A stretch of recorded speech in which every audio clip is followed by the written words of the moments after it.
नमस्कार, मी अर्चना. गावकडच्या रेसिपी या चॅनलवर तुमचं स्वागत. आज मी तुम्हाला एकदम काही सेकंदातच झटपट बनणारी चटणी दाखवणार आहे. एकदम टेस्टी अशी, आणि यात गॅसचाही वापर नाही करायचा, तेलही नाही. एकदम टेस्टी अशी चटणी. त्यासाठी इथे मी टोमॅटो घेतलेला आहे, लसूण घेतलेला आहे. तर लसूण सोलल्यानंतर स्वच्छ धुवून घ्यायचा, टोमॅटोही स्वच्छ धुवून घ्यायचं. अगोदर स्वच्छ धुवून घ्यायचं, नंतर कट करायचं टोमॅटो. त्या मिक्सरच्या भांड्यात टाकायचं. सगळं साहित्य आवडीनुसार घ्यायचं, पण लसूण भरपूर घ्यायचा. इथं लाल मिरचीची पूड, लाल तिखट, यामध्ये कोणते खडे मसाले धने नाही, फक्त सुक्या लाल मिरच्या दळून आणलेल्या आवडीनुसार टाकायचं. लाल तिखट, चवीनुसार मीठ. तो पाण्याचा अजिबात वापर न करता मिक्सरला सह बारीक फिरून घ्यायचं.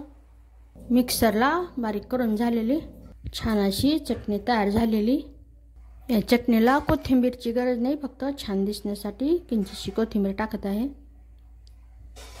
नक्की बनवून पहा. ही चटणी 100% खात्रीने सांगते तुम्हाला ही चटणी खूप आवडेल.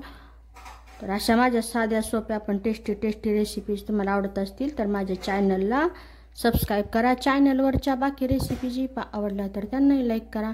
आणि ही चटणी थोडी काही नक्की बनवून पहा, आणि कशी झाली ते मला कमेंटमध्ये नक्की सांगा.